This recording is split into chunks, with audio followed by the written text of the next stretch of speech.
With this it is possible to lose 5 kilos in 2 days. Do not abuse it. There is nothing better than having a healthy diet, exercising and having good habits to lose weight and see us and feel as we have always wanted.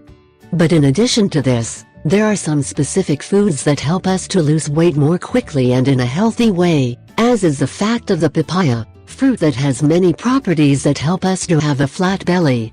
Slim and burn fat with this oatmeal and papaya smoothie. Among the properties of the papaya, we can emphasize that it helps us to deflate the intestines, to lose belly fat and to reduce the waist. It is a very effective fruit to achieve this.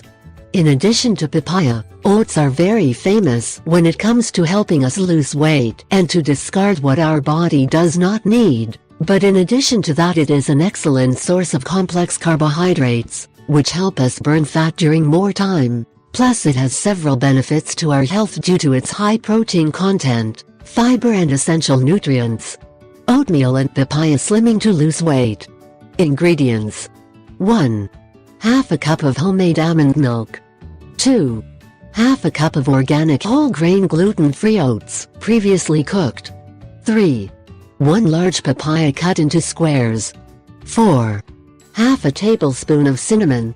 Instructions: 1. Begin by putting the papaya, oats, almond milk and cinnamon in a blender. 2. You have to beat about 12 seconds until everything is well mixed and you get a homogeneous mixture. 3. Serve in a glass and add ice, or you put the refrigerator and wait, although it is better freshly made. 4. It is recommended to consume cold and in the morning, being fasting. Just wait a few days and start to feel thinner and flatter. I ask 3 favors.